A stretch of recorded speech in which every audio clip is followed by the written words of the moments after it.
안녕하세요, 불임사입니다. 여러분께 먼저 질문 하나 드리겠습니다. 귀에서 누군가가 말하는 소리가 들리고 눈을 감으면 밝은 빛과 사람 형상이 보인다면 그것은 신이 오는 것일까요? 아니면 마음과 정신이 보내는 신호일까요? 무속 상담을 하다 보면 이런 질문을 매우 자주 듣게 됩니다. 실제로 많은 사람들이 설명하기 어려운 경험을 하게 되면 가장 먼저 신병이 온 것이 아닙니까?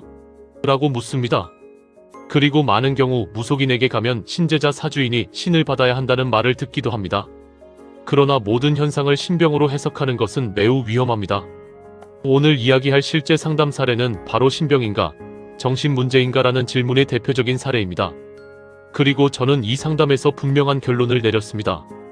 이 사주는 신제자 사주가 아니라 정신계가 약해져 발생한 정신적 고통의 사주입니다. 오늘 영상에서는 그 이유를 사주 구조, 음령술, 그리고 육효 풍산점 괴까지 모두 종합하여 설명해 보겠습니다. 이 여성의 사주는 다음과 같습니다. 정민년 정미월 병자일 정유시 여자 사주입니다. 천간을 보면 정화가 3개, 병화가 하나입니다. 즉 정화 병화 정화로 이루어진 강한 화의 구조입니다. 지지를 보면 미토 2개, 자수 하나, 유금 하나가 자리하고 있습니다. 이 사주를 처음 보면 가장 먼저 눈에 들어오는 특징이 있습니다. 화가 지나치게 많다는 것입니다. 정화 3개와 병화 하나, 즉 사주 전체가 화로 가득 차 있는 불천국 천간 구조입니다. 명리적으로 화는 정신, 의식, 감각, 직관을 의미합니다. 적당한 화는 사람의 정신을 밝게 만들지만 화가 과도하면 정신이 과열되는 현상이 나타납니다. 생각이 끊임없이 이어지고 감정이 쉽게 흥분하며 심리적 긴장이 높아집니다. 그런데 이 사주에서 더 중요한 특징이 하나 있습니다. 목기가 전혀 보이지 않는다는 것입니다. 명리에서 목은 단순한 오행이 아니라 정신신경계를 담당하는 기운입니다. 생각을 정리하고 감정을 조절하는 기능을 합니다. 그런데 이 사주에서는 천간에도 목이 없고 지지에도 목이 드러나지 않습니다. 미토 속에 을목이 숨겨져 있지만 이것은 살아 움직이는 목이 아니라 묘지에 묻혀있는 상태입니다. 즉 목기가 2개의 미토 속에 인묘된 상태입니다. 정신신경을 안정시키는 기운이 땅속에 묻혀 작동하지 못하는 구조입니다. 이렇게 되면 어떤 현상이 나타날까요? 화는 강하고 정신을 조절하는 목은 묻혀있기 때문에 정신 에너지가 과열되고 균형이 무너질 가능성이 매우 높습니다. 이 여성에게 나타난 환청, 빛의 환각, 우울증 같은 증상은 바로 이런 구조에서 충분히 설명될 수 있습니다. 이제 음령술과 불임사 음령관법으로 이 사주를 다시 보겠습니다. 정민년은 불리지입니다.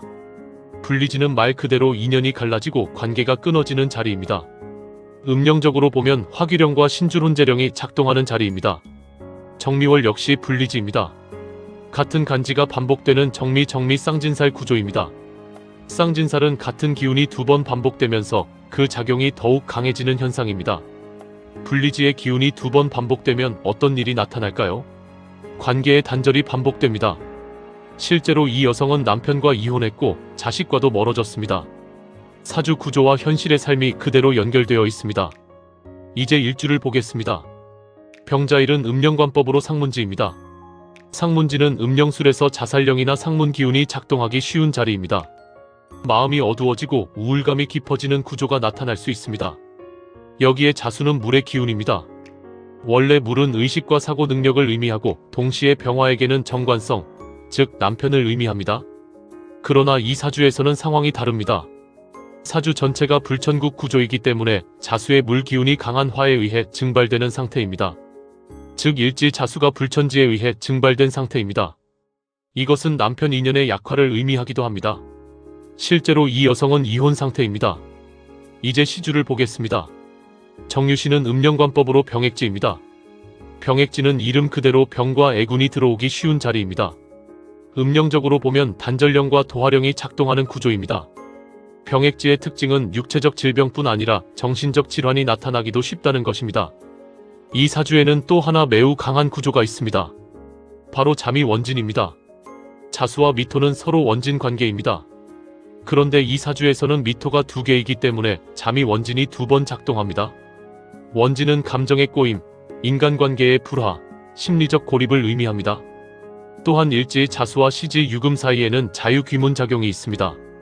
귀문은 무속적으로는 영적인 문이라고 말하지만 실제 상담에서는 내면 세계가 과도하게 활성화되는 구조로 나타나기도 합니다. 생각이 안으로 계속 말려 들어가는 구조입니다. 이제 육효점을 보겠습니다. 이 여성의 상황을 확인하기 위해 육효를 보았을 때 나온 궤가 풍산점 궤 3효동이었습니다. 3효에는 자손효가 위치하고 있었고 지세 휴수 상태였습니다.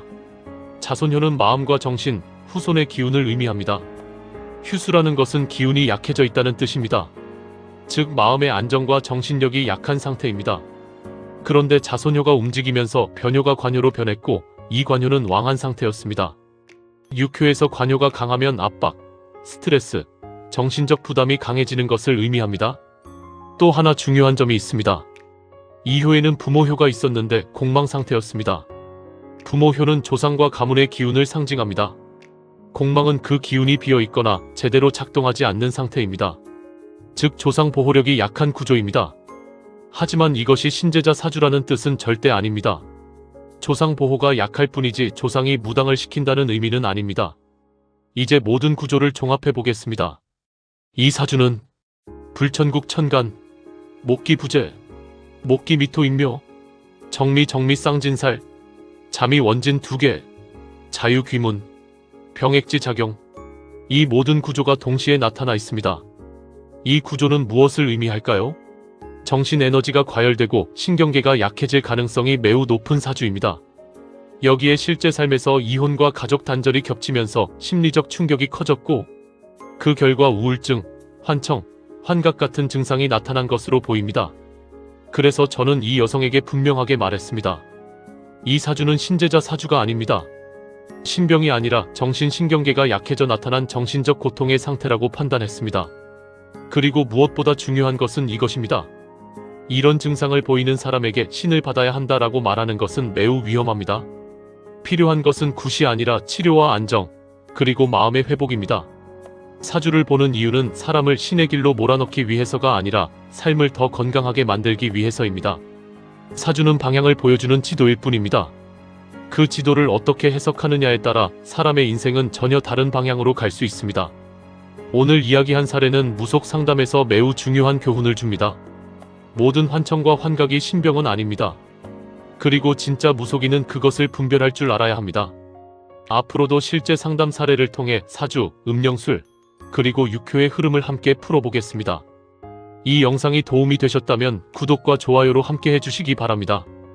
불임사였습니다.